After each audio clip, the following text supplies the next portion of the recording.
The council chamber looked like something from a dream. Floating platforms circled a giant holographic display that showed the entire galaxy. 12 different alien species sat on those platforms, each one representing a civilization that had explored the stars for hundreds or thousands of years. Their technology was so advanced that humans could barely understand it when they first made contact. Taeyong Kim stood quietly behind Ambassador Hana Park. He wore a simple gray uniform with no weapons. His face showed nothing, no fear, no anger, just calm attention. The aliens thought he was just another human diplomat, young and inexperienced. They had no idea who he really was. Hana stepped forward when the High Arbiter called Earth's name. The High Arbiter was an ancient being made of pure energy, glowing with soft blue light. It had seen empires rise and fall.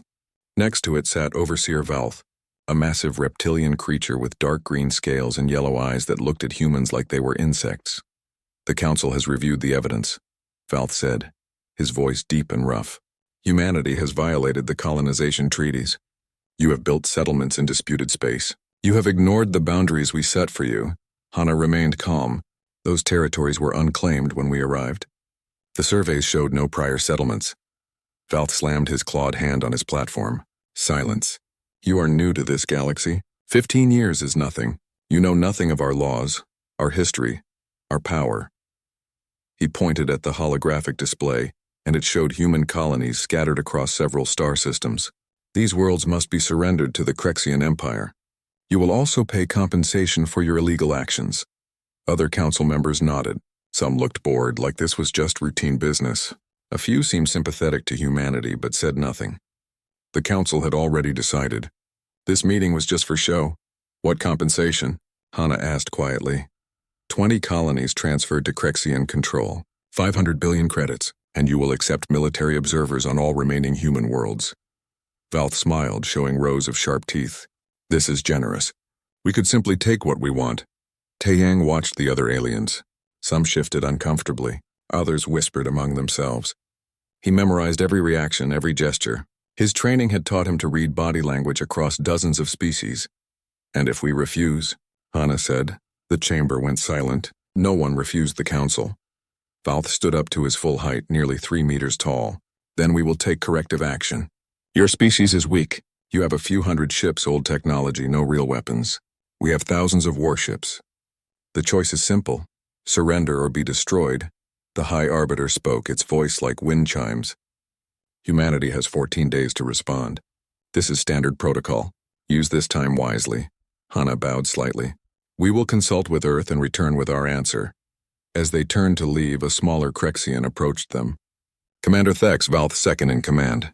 He blocked their path, looking down at Taeyang. You are military, yes? Thex said. I can smell it on you. Warrior trying to hide. Taeyang met his eyes but said nothing. It does not matter, Thex continued. Your species evolved from prey animals, herbivores that ran from predators. You learned to use tools and thought that made you strong. He leaned closer. But you are still prey. Predators like us always win. Taeyang smiled then, just a small movement of his lips. Perhaps. Or perhaps prey that survives becomes something else entirely. Thex laughed and walked away. Hana and Taeyang left the chamber in silence. Their ship was small, designed for diplomatic missions. Inside, away from listening devices, Hana finally spoke. Did you get everything? She asked. Taeyang pulled out a small device from his pocket. Every word, every movement. The neural scanner recorded their stress levels, too. Valth is confident, too confident. Thex is eager for battle. The council members are scared of the Crexian Empire but won't admit it. Good. Hana sat down and closed her eyes. 15 years. We have played this role for 15 years, acting weak, acting scared. I am tired of pretending. It will be over soon, Taeyang said. One way or another. Hana opened her eyes and looked at him. Do you think they suspect? Any of them? No, they see what they want to see. We are young, primitive, lucky to have discovered faster than light travel. They think we stumbled into the galaxy by accident. Taeyang looked out the window at the stars. They have no idea what humanity really is. The ship began its journey back to Earth. It would take 3 days at standard speed. 3 days for the galaxy to wonder what humanity would do. Back in the council chamber, the aliens discussed the meeting. Most agreed that humanity would surrender. A few thought humans might try to fight and be quickly defeated. None considered any other possibility. Valth met with his fleet commanders planning the invasion. If they refuse, we attack immediately. The Council will not stop us. Other species need to see what happens to those who break our laws. His commanders agreed enthusiastically. The Crexian Empire had not fought a real war in 50 years. Their warriors were eager for battle, for glory, for conquest. On the diplomatic ship, Hana sat alone in her quarters. She opened a secure communication channel that could not be traced or intercepted. It used quantum entanglement, technology the Council did not know humans possessed. She typed a short message. Protocol Skyfall. Initiate Phase 1. The message traveled instantly to Earth's moon, to a facility hidden deep beneath the surface. It had no windows, no obvious entrances, nothing that orbital sensors could detect. Inside that facility, thousands of people had worked in secret for 15 years. When the message arrived, alarm lights turned from red to green. Crews that had been waiting for this moment began their final preparations. In massive hangar bays carved from lunar rock, ships powered up their engines for the first time. Admiral Yuna Choi read the message and allowed herself a small smile. She had been 29 years old when humanity made first contact. She had been there when the Council made their first demands, when they treated humans like children who needed guidance. She had watched her government bow and scrape and apologize while secretly planning for this exact moment. Phase 1 is active, she announced to her staff. Begin final system checks. All crews to stations. The galaxy is about to learn something new about humanity. Director Min Ho Song stood beside her, watching the main display as status reports came in from across the fleet. Do you think they will really attack Titan's Reach? Yes, Yuna said. Valth is predictable. He will want to make an example of us. He will choose our most prosperous colony and strike before we can respond. Then we are ready. We have been ready for 10 years, Yuna replied. Now we will show them what humanity built while they laughed at us. Across Earth and its colonies, people went about their daily lives. They knew nothing of the Council's ultimatum yet. They did not know that in 14 days everything would change. They worked and played and loved, living in fragile peace. But in hidden bases on the moon, on Mars, in asteroid fields and deep space stations, thousands of military personnel prepared for war. They checked weapon systems, ran combat simulations, and said goodbye to families they might never see again. The galaxy thought it knew humanity. They thought humans were peaceful explorers, weak and naive, grateful to be included in the great galactic civilization. The galaxy was about to learn how wrong they were. The moon looked peaceful from Earth. People had lived in small colonies there for over 100 years, mining operations and research stations visible from telescopes. What they could not see was the massive facility on the far side, hidden beneath kilometers of rock and metal. Admiral Yuna Choi walked through corridors that stretched for miles.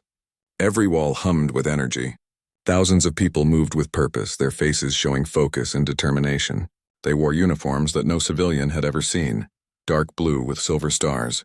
This was the real Earth military, not the small defense force the galaxy knew about. She entered the main command center and conversations stopped. Officers stood at attention. Yuna waved them back to work as she approached the central platform. Director Min Ho Song was already there, surrounded by holographic displays showing ship schematics and tactical data. Status report, Yuna said. Minho gestured at the displays. All ships are at 98% readiness. The last reactor systems are coming online now. Crews have completed final training cycles. Weapons are loaded and tested, he paused. We can launch in 72 hours. Yuna nodded slowly. 72 hours, 3 days until the galaxy discovered the truth. She thought about all the years of preparation, all the sacrifices. People who had worked their entire careers in secret, never able to tell their families what they really did. Scientists who made breakthroughs that could have won prizes but had to remain anonymous. Soldiers who trained for battles they hoped would never come. Show me the fleet, she said.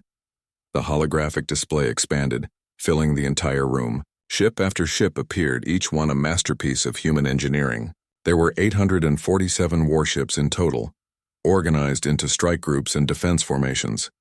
The smallest were the corvettes, fast attack ships with powerful engines and surprise weapons. Then came the destroyers, built for ship-to-ship combat with railguns that could punch through any known armor. The cruisers were mobile command centers, coordinating fleet movements with quantum computers. And at the heart of each battle group were the dreadnoughts, massive ships carrying enough firepower to destroy entire fleets. But the numbers did not tell the real story. What made these ships special was how they were built. Dr. Sora Lee joined them on the platform. She was young for someone with so much responsibility, only 35, but her genius was undeniable. She had led the team that developed their most important technology. "Admiral Director," she said, "the quantum fold drives are ready for combat operations." Yuna smiled. The quantum fold drive was humanity's secret weapon. Every other species in the galaxy used warp technology that bent space around their ships. It was fast but predictable. Sensors could detect the distortions from light years away. Ships could only jump to specific points calculated hours in advance. Human drives were different. They folded space itself, creating temporary connections between 2 points.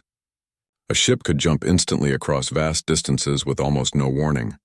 More importantly, they could make small jumps during combat, appearing and disappearing like ghosts. "How did the test runs go?" Minho asked. "Perfect," Sora said proudly. "We can now coordinate simultaneous jumps for the entire fleet. 800 ships arriving at the same location at the exact same moment. The aliens have nothing like it." Taeyang Kim entered the command center, no longer dressed as a simple diplomat. He wore an admiral's uniform with 3 stars, his real rank. He had spent 15 years undercover, gathering intelligence, watching and learning. "Vice Admiral," Yuna greeted him. "What did you learn about their military capabilities?" Taeyang pulled up new displays showing alien ships and bases. The Krexian Empire has 2,000 warships, but most are outdated. They have not fought a serious war in 50 years. Their tactics are rigid, based on overwhelming force and intimidation. They expect enemies to scatter when faced with superior numbers. He highlighted several points. Their shields are strong against energy weapons, but weaker against kinetic impacts. Their sensors operate on predictable frequencies. Their fleet coordination relies on a centralized command network. He paused. "We can exploit all of these weaknesses." Minho brought up another display. "We have also prepared the Cascade Protocol. It is ready for deployment." The Cascade Protocol was another human innovation. After studying galactic communication systems for years, human engineers discovered something interesting. Every species used similar quantum communication technology, based on standards set by the Council thousands of years ago. Those standards had security flaws that no one had ever bothered to fix. The Cascade Protocol could inject false data into enemy networks, disrupting communications and sensor readings. Enemy ships would see ghosts, receive conflicting orders, even fire on their own forces. It was information warfare on a level the galaxy had never imagined. "Good," Yuna said. "Now show me the defensive systems." Sora changed the display to show point defense weapons. Every ship has laser grids based on Earth's old missile defense technology. They can track and destroy thousands of incoming projectiles simultaneously. Our combat computers use predictive algorithms that calculate trajectories faster than any biological pilot can react. Taeyang added. The aliens still use manual targeting for most weapons. They rely on shields more than active defense. They will not expect our accuracy. Yuna walked around the platform studying every detail. This was her fleet, her responsibility. 800 ships represented years of construction in hidden shipyards. Entire asteroids had been hollowed out and converted into factories. Mining operations on distant moons had secretly funneled resources to the military. The civilian government had authorized everything while maintaining perfect secrecy. Why had humanity done this? Why build such a massive fleet in secret? The answer was simple. First contact had been a disaster. 15 years ago, a Krexian exploration ship found human colonies. The Krexians immediately claimed those systems for themselves, ignoring that humans had been there for decades. When Earth protested, the Krexian Empire threatened war. The Galactic Council intervened but sided with the Krexians, saying that established powers had priority over newcomers. Earth had no choice but to accept. They surrendered colonies where families had lived for generations. They paid fines for illegally settling space that had been empty when they arrived. They were forced to limit their military and accept galactic observers who reported everything back to the Council. The human government smiled and agreed to everything. Behind the scenes, they made a different decision. Never again would humanity be helpless. Never again would they beg for mercy from species who saw them as inferior. Director Song, Yuna said, explain our strategic approach. Minho nodded. The Council thinks in terms of territory and resources. They fight wars to expand empires or control trade routes. They expect us to think the same way. He smiled coldly. But our objective is different. We are not building an empire. We are establishing deterrence. Explain that in simpler terms, someone asked. We are going to hit them so hard, so fast that they will never threaten us again. Minho said. When the Crexians attack, and they will attack, we will not just defeat them. We will humiliate them. We will show every species in the galaxy that humanity is not prey. Yuna pulled up a star map showing human territory and the surrounding systems. The Crexians will likely strike here at Titan's Reach. It is our most developed colony, visible proof of human success. Valth will want to make an example of it. And we will be waiting, Taeyang said. Sora looked worried. But what about the civilians? 2 million people live on Titan's Reach. They will evacuate to underground shelters, Yuna assured her. Governor Ji-hoon Kwan has been preparing for this possibility. He knows the plan. The command center fell silent as they all contemplated what was coming. War. Not the small border conflicts that happened occasionally in the galaxy, but a real war that would change everything. There is one more thing, Yuna said quietly. When we reveal the fleet, the entire galaxy will be watching. They will be afraid. Some will become enemies. Others will want to be our allies. We must be ready for both, Minho agreed. We have evidence of council corruption, species exploited, laws broken. When the time is right, we will reveal everything. We will force the council to reform or become irrelevant. Ambitious, someone muttered. Necessary, Yuna corrected. The current system does not work. The strong dominate the weak. Justice is whatever the powerful say it is. Humanity will change that. But first we must prove we have the strength to enforce change. She looked around at her officers, at the people who had dedicated their lives to this moment. In 3 days we launch. The Armada will deploy to staging positions throughout human space. When the Crexians attack, we will show them what we have built. We will show the galaxy what humanity truly is.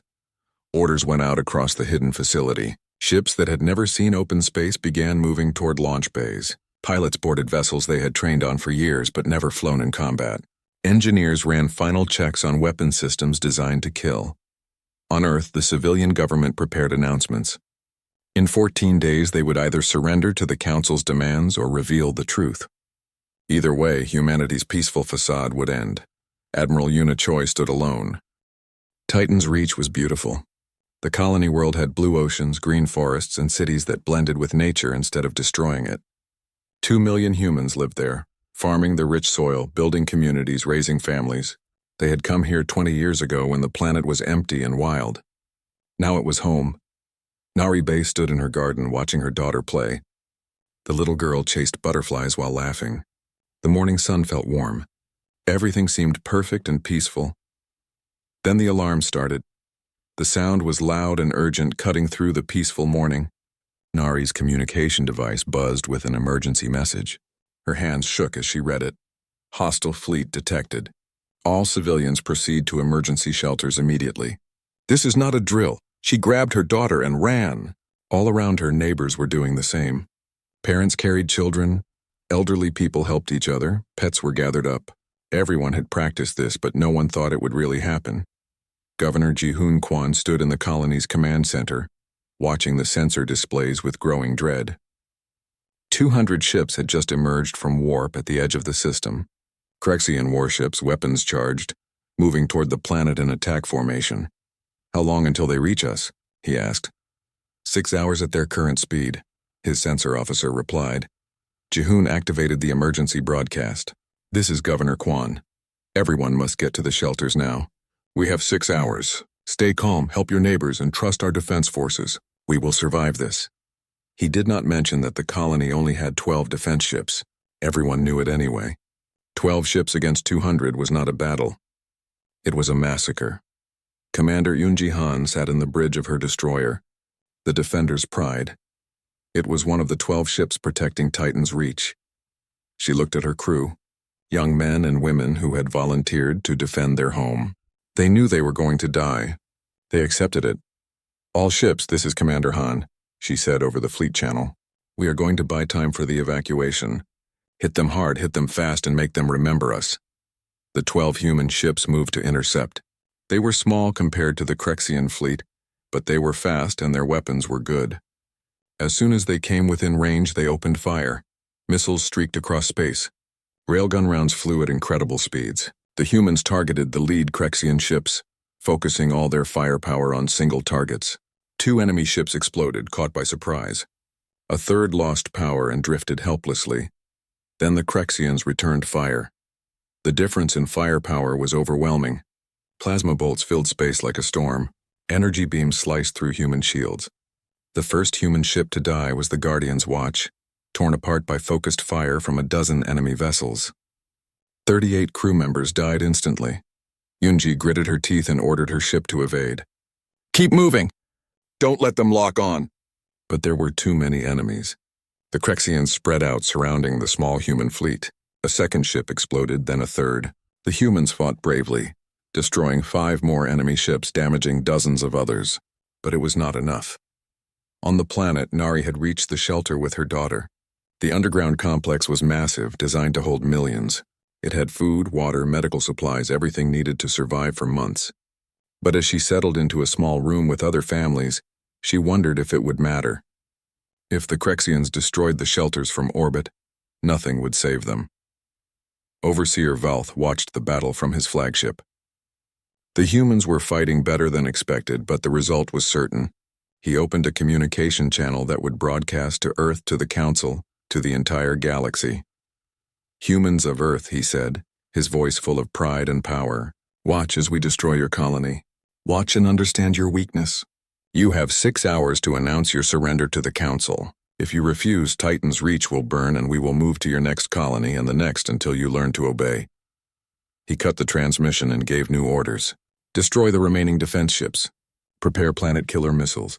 In 1 hour, we will give them another chance to surrender. If they refuse, we turn that beautiful world into ashes." On Earth, in the secret lunar base, Admiral Yuna Choi watched the same battle feed. Her face showed no emotion, but inside she felt cold fury.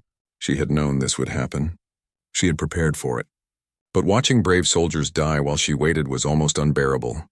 "It is time," she said quietly. Director Minho Song nodded. "All ships report ready. Strike groups are in position. Quantum fold drives are charged. Then give the order." Minho activated the fleet-wide channel. "All units, this is command. Execute Operation Skyfall. Show them what humanity built." Throughout human space, in hidden positions around dozens of star systems, ships activated their drives. The quantum fold technology ripped holes in space itself, creating doorways between distant locations. 847 warships jumped simultaneously. On Titan's Reach, Commander Unji prepared for her final attack. Only 4 human ships remained. They were damaged, low on ammunition, running on emergency power. She would ram her ship into the Krexian flagship if necessary. At least she would take some of them with her. Then space tore open. It was not like normal warp travel where ships appeared gradually as they dropped out of faster-than-light speed. This was instant. One moment space was empty. The next moment it was filled with human warships, hundreds of them, arranged in perfect formation, weapons armed, shields at maximum. The Earth Armada had arrived. Yunji stared at her sensors in shock. The display showed so many ships that it looked like an error. "Is this real?" she whispered. Her sensor officer checked and rechecked. "It is real, Commander. It is the Earth Defense Armada. I am receiving identification codes. These are our ships." On the Krexian flagship, chaos erupted. Officers shouted at each other, trying to understand what they were seeing. Valth stared at the holographic display, his mind refusing to accept what his eyes showed him. Humans did not have this many ships. It was impossible. Then a voice filled every communication channel, transmitted with such power that it overrode all other signals. "This is Fleet Admiral Yuna Choi of the Earth Defense Armada. Krexian forces, you have 30 seconds to power down weapons and surrender, or be destroyed. This is your only warning." Valth recovered from his shock and felt rage replace it. This is a trick. Some kind of sensor illusion. "All ships, attack!" The Krexian fleet opened fire on the nearest human ships. Plasma bolts and missiles filled space, enough firepower to destroy a dozen normal fleets. The human shields absorbed it all. Advanced technology that had been developed in secret for 15 years proved its worth. Energy dissipated harmlessly. Missiles were shot down by laser defense grids before they could reach their targets. Not a single human ship took damage. Admiral Una stood on the bridge of her flagship, the Indomitable. She watched the Krexian attack fail and felt satisfied. They had made their choice. All ships, she said calmly, return fire, disable enemy vessels when possible, destroy them if necessary, protect all escape pods and surrender vessels. Rules of engagement are active. The Earth Armada attacked. What followed was not a battle. It was a demonstration of overwhelming technological superiority. Human ships moved with impossible speed, using their quantum fold drives to jump short distances, appearing behind enemy vessels, striking from unexpected angles. The Cascade Protocol activated. Krexian communication networks filled with false data. Enemy sensors showed phantom ships everywhere. Friendly fire identification systems failed, causing Krexian vessels to lock weapons on each other. Human railguns fired metal slugs at relativistic speeds. Krexian shields, designed to stop energy weapons, offered little protection against solid projectiles moving at a significant fraction of light speed. Ships were pierced through, their hulls torn open by the kinetic impacts. Plasma torpedoes that burned hotter than stars melted through enemy armor. Gravity mines created miniature black holes that pulled enemy ships out of formation. And through it all, human point defense systems shot down every missile, every torpedo, every projectile the Krexians fired. Vice Admiral Taeyang Kim led Strike Group Omega in a maneuver called the Hammer. His 50 ships folded space, appearing directly behind the Krexian flagship. They cut off all escape routes, boxing Valth's vessel in. On the planet, Nari and the other civilians watched on emergency broadcasts. They saw the impossible. Their defense fleet saved, the enemy fleet scattered and destroyed. They saw human ships moving like hunting predators, efficient and deadly. They saw hope. The battle lasted 37 minutes. Of 200 Krexian ships, 143 were destroyed. The rest surrendered, powering down weapons and accepting human boarding parties. Not a single Krexian escape pod was harmed. Human Marines rescued enemy survivors from damaged ships, but the demonstration was complete. The galaxy, watching through Council observation drones, had seen everything. They had seen the Earth Armada appear from nowhere. They had seen human technology that should not exist. They had seen the mighty Krexian Empire defeated in less than an hour. Overseer Valth sat in his command chair, his flagship crippled and surrounded. Human Marines had breached his ship. He heard weapons fire as his guards were defeated. Then the bridge doors opened and human soldiers entered. The tactical display on the Indomitable showed everything in perfect detail. 847 blue dots representing human ships. 57 red dots showing remaining Krexian vessels that had not yet surrendered. And scattered throughout the system, hundreds of small green markers indicating escape pods and damaged ships with survivors. Admiral Una Choi studied the display with satisfaction. The battle had gone exactly as planned, but she knew the real test was just beginning. Winning a fight was easy. Winning the peace that followed was much harder. Admiral, we are receiving surrender signals from the remaining Krexian ships, her communications officer reported. They are requesting terms. Tell them to power down all weapons, lower shields, and prepare for boarding. Any ship that fails to comply will be destroyed. Any ship that harms our boarding teams will be destroyed. These are the only terms, Una paused, and inform them that all prisoners will be treated according to their own species' military laws. We are not barbarians. Throughout the system, human ships moved with precision. Medical vessels approached damaged Krexian ships offering aid. Marine transports docked with surrendered vessels, taking control without violence when possible. Fighter squadrons patrolled the space, ensuring no Krexian ship tried to escape or launch a surprise attack. On the Defender's Pride, Commander Yoonji Han could barely believe what was happening. Her ship was heavily damaged, half her crew injured or dead. They had been preparing to make a final desperate attack. Now they were surrounded by the most powerful fleet she had ever seen, and it was human. Commander, her communications officer said, we are receiving orders to return to Titan's Reach for repairs. The Armada will handle the Krexian prisoners. Yoonji activated her ship's external cameras, looking at the fleet around her. Every ship was marked with Earth insignias. Every ship had weapon systems far more advanced than anything she had trained on. Where did they all come from? She whispered. No one on her bridge had an answer, but they all felt the same emotion, pride mixed with shock. Their species had not been weak after all. They had just been waiting for the right moment.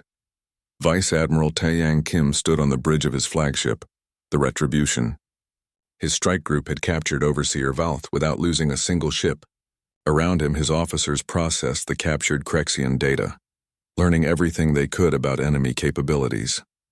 "Sir," his intelligence officer said, "we have accessed their secure networks. We are finding interesting information about council politics, secret treaties, hidden military bases. Copy everything," Taeyang ordered.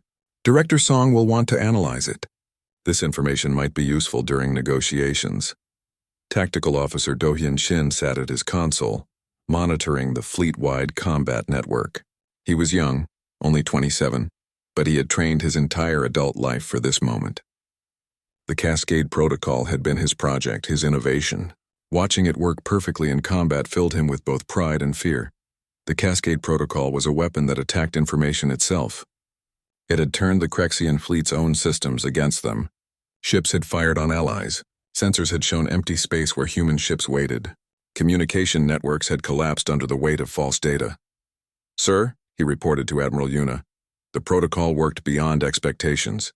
The Krexians still do not fully understand what happened to them. They think we used some kind of advanced electronic warfare that disrupted their systems. They do not realize we compromised their entire network architecture." Yuna nodded. "Good. Let them think that. The less they understand about our capabilities, the better." She pulled up a communication to all ship commanders. "This is Admiral Choi. Well done. You have all performed your duties with honor and skill. But remember, the galaxy is watching everything we do. We are not conquerors. We are defenders. Treat all prisoners with dignity. Provide medical aid to anyone who needs it. Show them that humanity fights differently than they expect." Throughout the fleet, crews followed their orders precisely. Krexian prisoners were given medical treatment, food, and safe quarters. The wounded were treated by human doctors who saved lives without asking which side the injured had fought for. Escape pods were collected carefully, ensuring no one died in space. On Titan's Reach, the evacuation was ending. Families emerged from shelters to see their world intact. No bombs had fallen, no cities had burned. The orbital defense platforms were still functional. Everything was safe.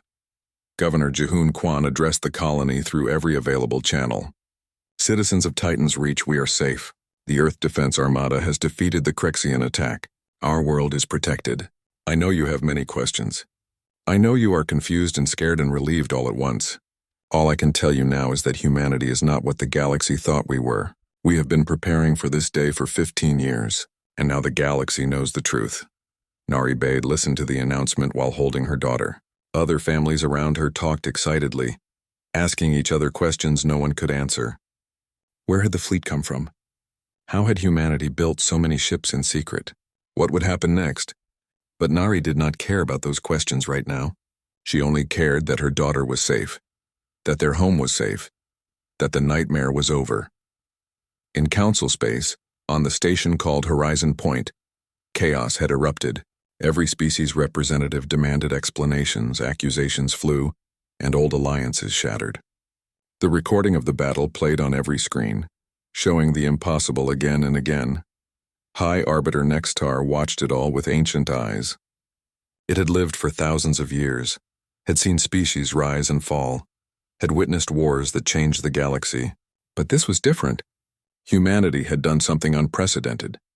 They had hidden their true strength while appearing weak, then revealed it all in a single devastating moment. "They learned from us," it said to itself. "They watched how we operate, how we enforce our peace through intimidation and fear. Then they built something strong enough that we cannot intimidate them anymore." Other council members were already suggesting military action against humanity. The Krexian ambassador demanded immediate intervention. Several species called for Earth to be expelled from the council and sanctioned, but the High Arbiter knew the truth. Any military action against humanity would fail. The humans had not shown all their capabilities, only enough to win. They clearly had more ships, more technology, more surprises waiting. Attacking them would be suicide. "We underestimated them," it announced to the council. "We treated them like children who needed our guidance. We took their colonies, limited their growth, and expected gratitude. Instead, they prepared for the day when they would be strong enough to refuse our demands. The council chamber fell silent. And now that day has come. The High Arbiter continued. The human fleet is approaching our station. They will arrive in hours. We have two choices: negotiate in good faith or prepare for war. I suggest we choose negotiation. On the Indomitable, Admiral Yuna received regular updates from Director Minho Song back on Earth.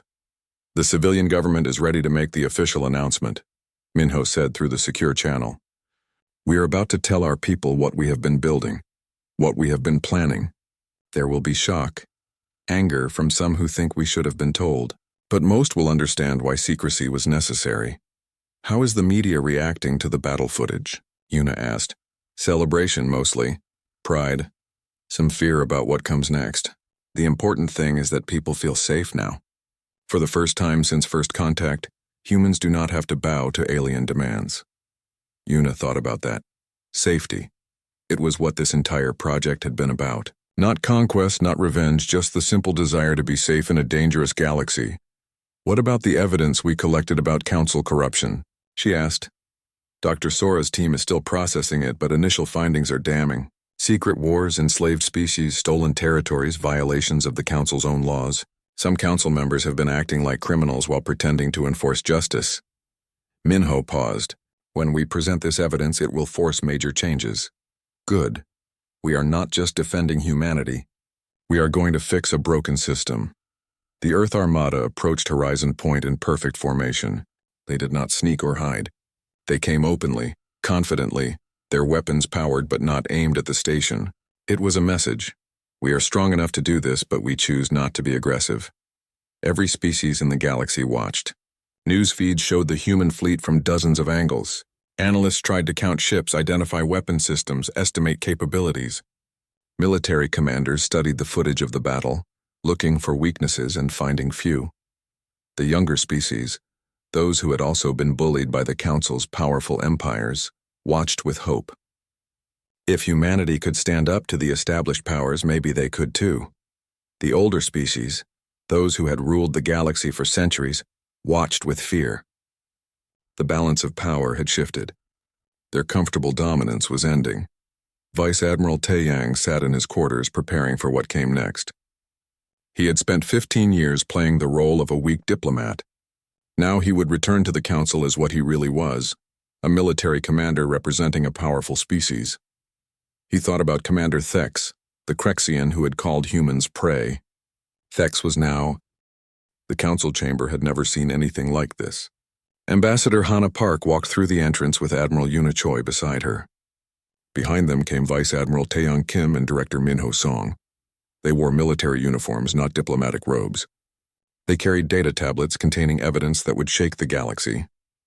Outside, visible through the transparent sections of the station, the Earth Armada waited. 800 ships in perfect formation, a constant reminder of humanity's power. The Council members sat on their floating platforms, but the usual confidence was gone. Some looked angry, others afraid, a few curious. The High Arbiter glowed at the center, its ancient presence commanding attention. The Council recognizes Earth, the High Arbiter said formally. You requested this emergency session. Speak. Hana stepped forward. For 15 years she had played the role of a humble diplomat, accepting insults and unfair treatment with grace. Today was different. We come with evidence of systematic corruption within the Galactic Council, she began. Her voice was clear and strong. Evidence that some member species have been violating the very laws they claim to enforce. Evidence of secret wars, enslaved populations and stolen territories. She activated her data tablet. Holographic displays appeared throughout the chamber, showing documents, communications, and recorded conversations. Every council member could see the proof. The Krexian Empire has been conducting raids on the Lycan colonies for 20 years. Hana continued. They take Lycan civilians as forced labor, claiming they are criminals. The council was informed 5 times. Nothing was done. The Lycan representative, a small being with pale blue skin, stood up in shock. This is true? You have proof? Complete proof, Director Minho said, including communications between Krexian commanders and council oversight officials who ignored the reports. More evidence appeared. The Vexar Collective had been using banned biological weapons, The Thorian Confederacy had established secret military bases in neutral zones. 3 different species had been manipulating trade agreements to bankrupt smaller civilizations. These are lies, the Crexian ambassador shouted. Human propaganda designed to divide us. These are facts, Una said calmly. We have spent 15 years watching you, learning your secrets, documenting your crimes. Every piece of evidence has been verified multiple times. We are prepared to release it all publicly if the Council refuses to act. The chamber erupted in arguments. Some species defended themselves angrily. Others accused their accusers of being no better. A few smaller species representatives looked at the humans with something like hope. The High Arbiter raised its energy form, and silence fell. This is serious. If these accusations are true, they represent fundamental failures of Council oversight. It turned toward the human delegation. But military force does not give you the right to demand reforms. The Council has maintained peace for 3 centuries. What peace? Taeyang asked. Peace for the powerful, perhaps. But the weak have suffered under your system. You call it peace when it is really just controlled oppression. And you think you can do better? Another council member challenged. Yes, Hana said simply. We think a system based on justice rather than power would work better. We think laws should apply equally to all species. We think the strong should protect the weak instead of exploiting them. Beautiful words, the Crexian ambassador sneered. But you came here with warships.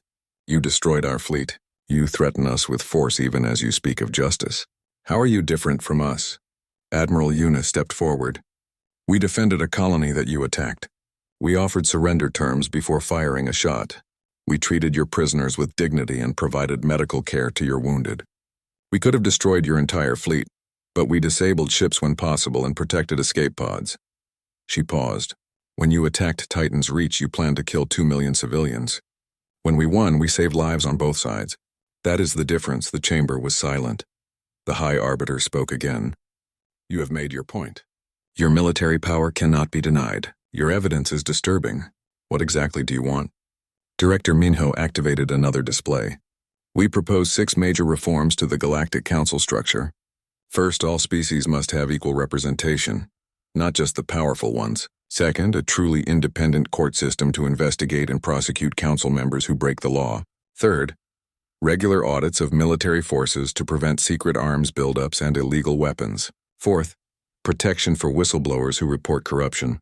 Fifth, mandatory intervention in cases of slavery or genocide. Sixth, a mutual defense pact where all members are obligated to help species under attack. These reforms would fundamentally change how the Council operates, the High Arbiter said.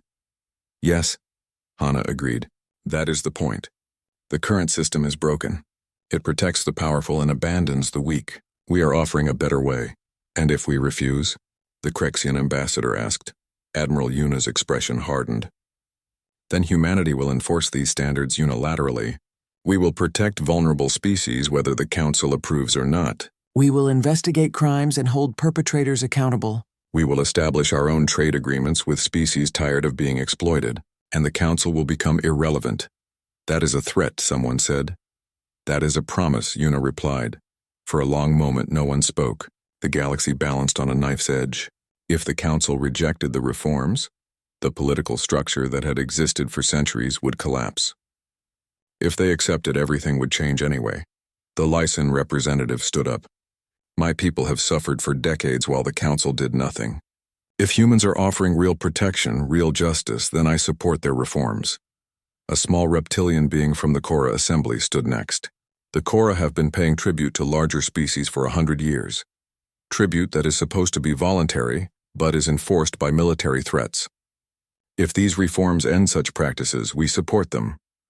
One by one, the smaller species representatives stood. Not all of them, but enough. The victims of the Council's failed system recognized an opportunity for change. The powerful empires had a choice.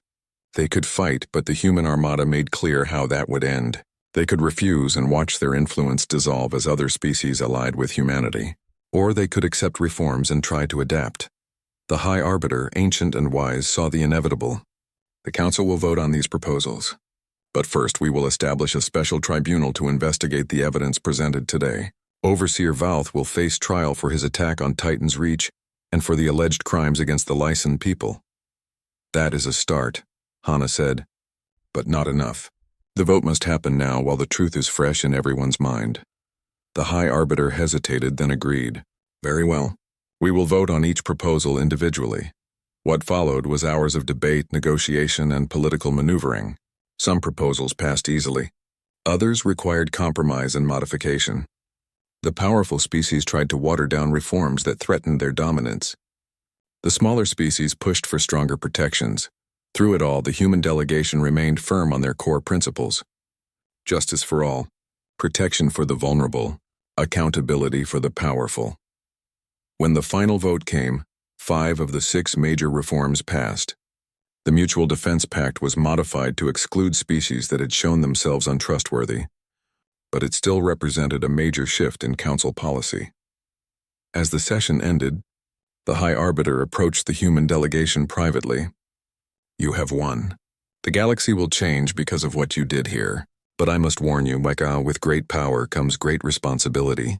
You have made yourselves the enforcers of these new rules. If you fail, if you become the same kind of tyrants you opposed, the galaxy will turn against you. Admiral Yuna met its gaze. We understand.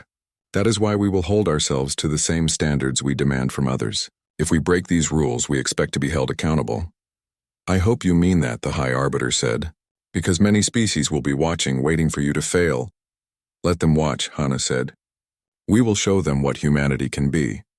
The delegation returned to the Indomitable to celebrate their victory. But Admiral Yuna felt no joy, only relief mixed with concern.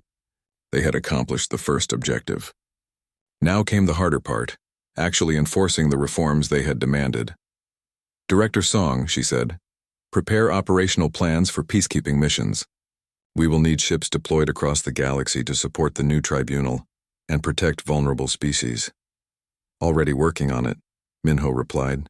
But Admiral, we cannot protect everyone. 800 ships seem like a lot, but the galaxy is vast. We will have to choose where to focus our efforts. Then we choose wisely, Yuna said. We help those who need it most and cannot help themselves, and we train other species to defend themselves so they do not always need us. In the weeks that followed, the Earth Armada spread across known space. Ships took up positions in vulnerable systems, deterring aggression simply by their presence.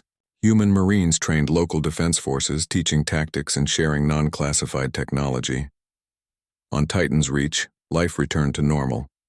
The colony was safe, protected by both local forces and the knowledge that the Armada would respond to any threat. Commander Yunji Han received a promotion and new,